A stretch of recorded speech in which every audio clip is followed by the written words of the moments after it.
Good afternoon or morning, wherever you are. Today, I have the honor of interviewing Terri Rahman, a holistic gut health coach. She has a lot of things that she's passionate about, and one of the things that she's passionate about is gut health. Thank you very much for being here. Terri, I want to first find out, how did you get involved with this? Tell us more about where this passion come from, how you developed it, and how you're such an expert. Thank you so much for the opportunity, Phil, for interviewing me today. Yes, I do have a strong passion for gut health, but that didn't come when I was born and said, hey, someday I'd like to be a gut health coach. As many people in the healthcare field know, a lot of times their pains grow into something better, right? So that was me. After about 25 years, a little more than that, of doing social work, I found myself getting symptoms. For example, one symptom that I started having was chronic anxiety. I was in a high stress situation, don't get me wrong, but it was so overwhelming. I was constantly stressed and having this chronic anxiety. And when you are in a professional space, you don't want to have that. So I was noticing that, but I also was one of these people who kept on working out, get ready at 5 in the morning, go to the gym, do my workout. And guess what? I started gaining weight. The last 4 years of my career as a social worker were extremely stressful. I had a huge job change that triggered a lot more work, going from like a 40-hour work week to more of a 60, 70-hour work week initially, and then staggered to about 50, and it never got better. So in that time, I was gaining weight, and so were my coworkers. And it wasn't like I was changing my dietary habits. And I'm like, huh, that's interesting. Then I started doing some research on how to lose weight. I started doing keto and lost 10 pounds, but it never would go much more than that. And I started having anaphylactic like reactions at night. And this is a wake up call. This requires me to go to my doctor and find out why these are happening because I never had any type of allergic reactions in my whole life. So, going to the doctor, I was told that I had an underactive thyroid. That explained the extra weight gain. She had recommended that I go on medication. She said, but when you do, typically people go on it for the rest of their lives. I'm like, I don't think that's something I want to do.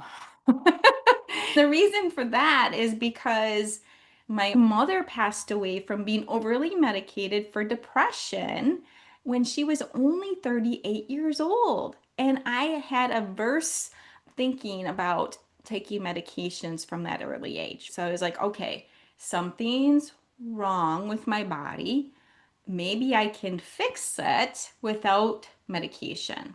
So that sparked my journey into figuring out why I was having these symptoms. And lo and behold, after I did a ton of research and I hooked myself up with a natural health type doctor, I realized that my symptoms were actually from having a leaky gut. Now, they didn't diagnose me at this healthcare facility as having a leaky gut. What they said to me is, hey, let's do a stool sample. Let's take a food sensitivity test and see where you're at with those things. And I put it together that I had a leaky gut because I had gut dysbiosis and 28 food sensitivities. Okay. Now, did I have any clue that I had food sensitivities? No. I did go to an allergist before the naturopath just to see if I was allergic to anything and nothing showed up. So I said, huh, 28 food sensitivities. Looking at the list, they were things like eggs, coconut, walnuts, cashews, watermelon, and cantaloupe. And I'm like, all these foods are causing me to have a leaky gut? That can't be right. These are real whole foods. Why in the world would real whole foods do that? When I started investigating further, I realized that I carried my stress in my gut. Okay. Because by this time, Phil, I had given up most of the refined carbs and I had already given up ultra processed food, most of it. So the stress I didn't realize was staying in my gut and creating such a stressful environment in there that it was creating these tight junctions within the intestinal walls to open up. Okay. And when that happens, you get inflammation throughout your entire body. So, those foods, if I were to continue to eat eggs, for example, would give me chronic inflammation, which means I would never be able to heal my gut if I kept eating those foods. So I stopped the day I got my list of foods that I was sensitive to, stopped it. I'm not like, nope, I'm not going down that road. And a month's time, I had lost 12 pounds Oh, without changing the calorie content. So that's the power that I'm talking about. When you become aware of what you need to do with healing that gut lining, learning how to control your stress, and stopping the foods that are creating the chronic inflammation, you can really heal your gut. And this was so inspiring to me that I decided, you know what? I need to leave social work because I saw myself as not being productive in that environment anymore. Now I know the root cause of so many different illnesses. It was not in alignment with who I was becoming. So I'm like, okay, I need to do something different. What can I do that focuses on prevention for people? So I'm not working on the other end anymore. And I discovered health coaching. So I took a health coaching course. It was a year-long program. And I decided, you know what? I'm going to focus on gut health because when you focus on your gut health, not only are you focusing on the health of your gut, but you're focusing on your microbiome, you're focusing on your mental health, and you're focusing on your emotional health. The whole body becomes healed. Okay. That's why I become so passionate about this topic. I see gut health as the gateway to one's overall well being. That's why I believe so strongly that if you focus on your gut health, you're going to heal yourself. right. Well, that's an amazing story. And when you're going through this, you get overwhelmed. But I think that you being able to focus and being able to identify the stress issues really key. And obviously, being an expert as you are, when people start out, they're overwhelmed. It's like, yeah, I've read some stuff on the internet. I should do this and that. Obviously, you've told us that it's really important that we take care of our gut health. So that's the why. What can somebody do who is having issues with their gut or having other problems, brain fog, or they're suffering from significant stress issues? Where do they start? What's something you can tell them to can help them out to where to start? If you're having any type of digestive issues, the first thing I would do is start with your diet. Okay. So, how are you nourishing your body? Ask yourself that right now. What toxins are you maybe putting into your body that should not be coming in? For example, there's three key things I would watch out for: ultra processed food, refined carbs, and alcohol. Focusing on those first can help you tremendously. And if you just started eating real whole food, that's a huge start. Okay, so getting rid of all the junk, all those are toxic to your body. All those things are toxic. Alcohol kills your microbiome. Ultra processed foods depletes the gut lining. The gut lining is only one cell thick. It can't withstand a whole lot of stress and stress coming from poor quality food. Besides all the stress that you may have in your life, maybe it's your job too, or maybe some of your relationships are not intact because those all contribute. I would start with diet first and then examine all the stressors in your life. Do you need to get better at your stress management? Do you need to get better at just breathing, deep breathing? I remember when I was working so many hours, my husband would say to me, well, just go to yoga class. And I'm like, I don't have time to go to yoga class. I don't have time for anything else in my life. And you're telling me to go to yoga class? Um, What would have been better is to say, you know what? You've got a lot of stress going in your life. How can you eliminate some of the stress?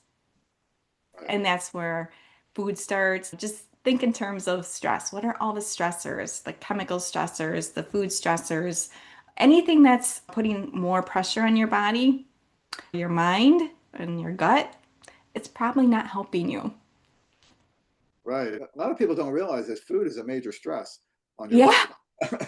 And it is. the other thing that people don't realize, it's just, I mean, we're all exposed to stress, but it's our perception of stress and how we deal with it mentally. So I think that's important too, how we process the stress, like what we do when we encounter a stressful situation. Do we react to people? How does it affect us?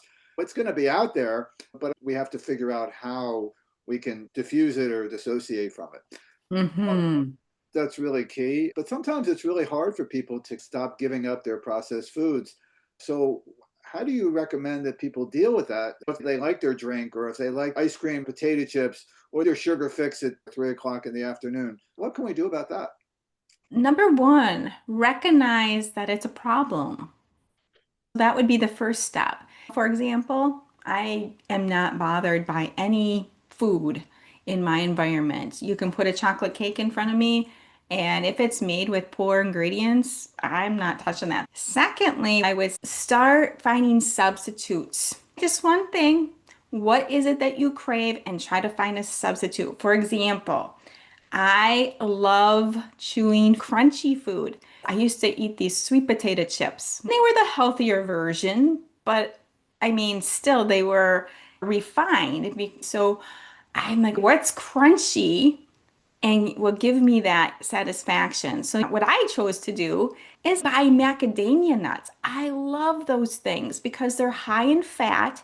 You only need 12 of them to satisfy you, and you're good for hours. And it gives you the brain fat that you need.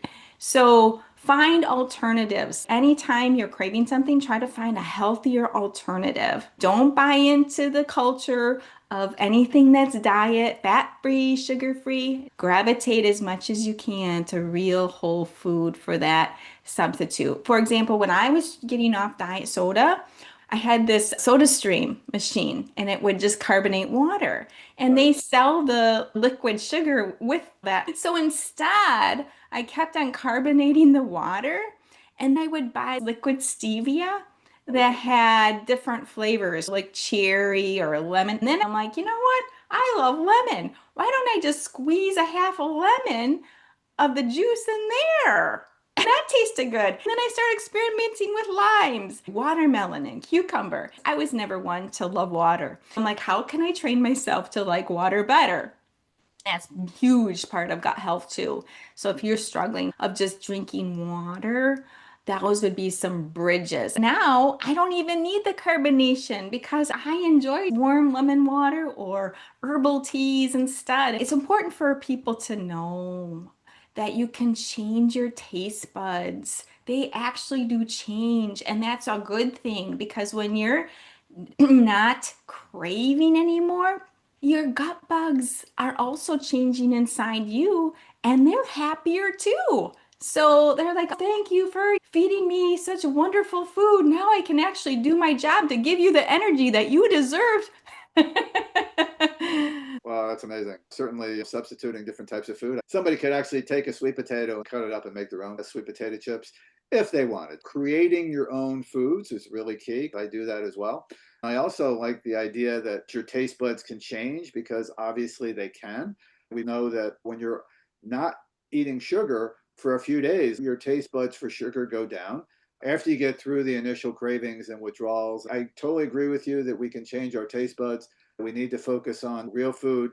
We need to learn how to read labels better to find out what's in the stuff in case we do happen to eat something that we feel is not as healthy. Reading labels is really key.